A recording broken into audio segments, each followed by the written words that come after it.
coming back to how stuff is warped in Ableton, you see I have taken care of not only let Ableton place the very first marker here, but also repeated that for every 8 bars to be absolutely sure that I'm not, that my mix is not messed up by somebody making an edit in the original track and suddenly the rhythm jumps. So I've placed the markers, a lot of them, checked them all, if they were really on the right spot, and thus making sure that my markers are correct. After doing that, you see that the quantizing is in 8th. Come on, you bugger.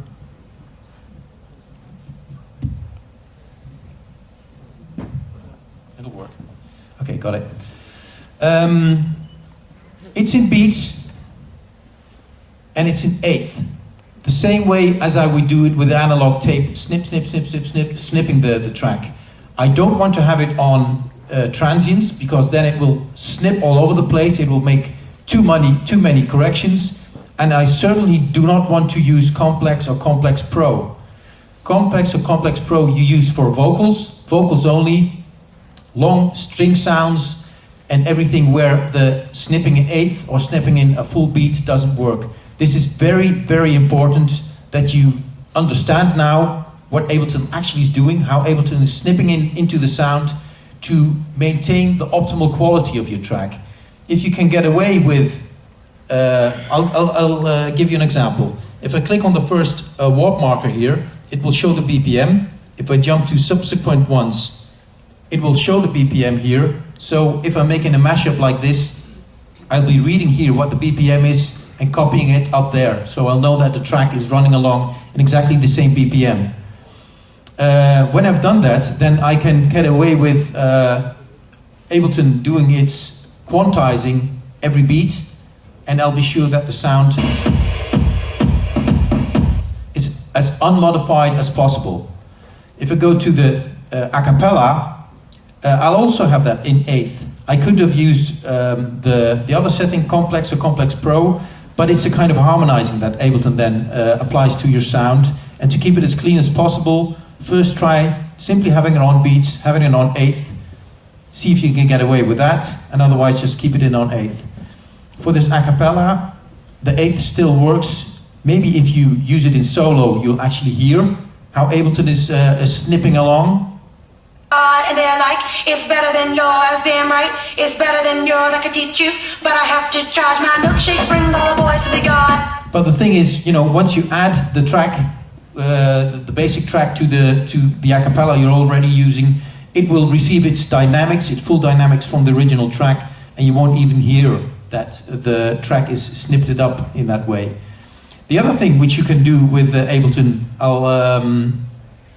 is you can add the video. So just a little bit later I'll show you how I made the video in Ableton, dragging in the same video clip, stretching and warping this video clip, and making the same edits I used for the a cappella on here. For example, there's a little gimmick here where the a cappella repeats. Right, it's better than yours, I can teach you, but I have to charge. My milkshake, bring on a milkshake, bring on a milkshake, bring on a milkshake, bring on a milkshake, milkshake, milkshake, milkshake, milkshake. You surely recognize that spot when we get back to the video clip. Just to show another couple of little things, the original a cappella for Outwork featuring Mr. McG Electro is running like this.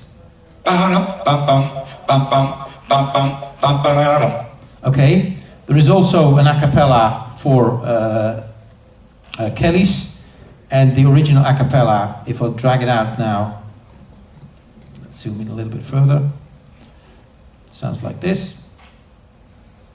The boys are waiting.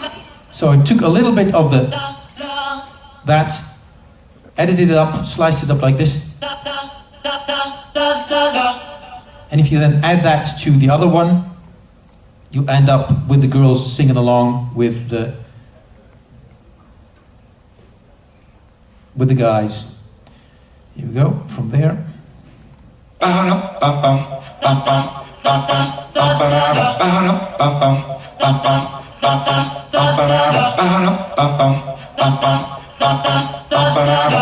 And even though on its own it sounds like crap here,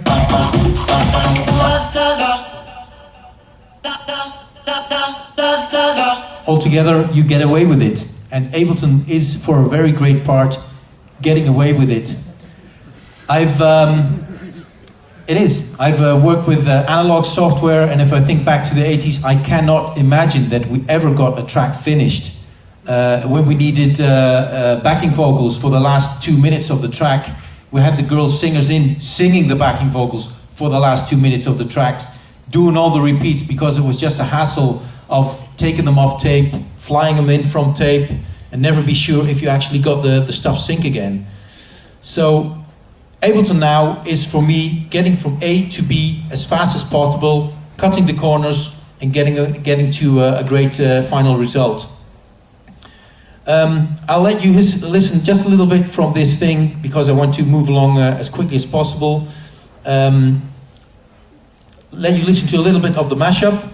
Obviously, when I'm working with Ableton and I'm doing a mashup like this, I'll have this stuff here. You see where the mouse is coming along, and it reads C sharp, and I've noted that the fifth above that is the G sharp, so we know which key I'm in, and obviously I've taken the effort to find out which key Kaylee's is in, and obviously then if you pick them both together and they match. Warm it up. My milkshake brings all the boys to the yard, and they're like, it's better than yours, damn right. I'll be jumping through the track quickly, so I can let you listen to as much as possible in a short time. My milkshake brings all the boys, so they have to charge. My milkshake brings all the boys to charge. You want it?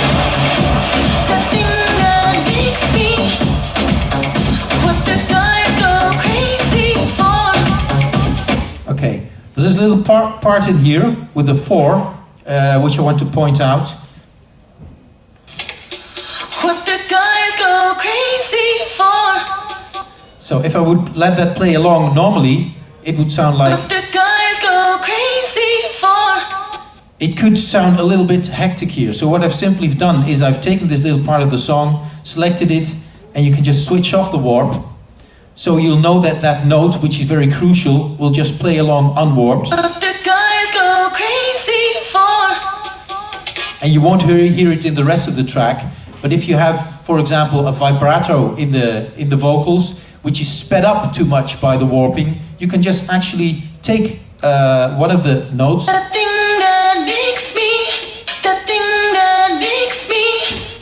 If I find that the me sounds a little bit too nervous, I'll just select it, edit, and switch off the warp. It won't influence the rest of the timing, but it will make this note sound in its original quality. The thing that makes me. And it doesn't matter if it runs out a little bit at the end, because you won't hear it in the track. The thing that makes me. For example, also with thing, sounds a little bit nervous. The thing that. So you could just select it, edit, switch off the warp. The thing that makes me. Maybe make that transition point a little bit earlier. Thing that makes me. And it will sound better in the track. The thing that makes me. So that's a little thing you can use to optimize the quality, know how Ableton is working, use it in 8th, use it in beat mode, avoid complex mode, and when you're finished with the thing, you can add the video clip to it, much in the same way, because the video clip will show up as an audio file. You can warp it as you normally would do, and you can come up with a complete edited video to match your video clip, to match your edit in Ableton.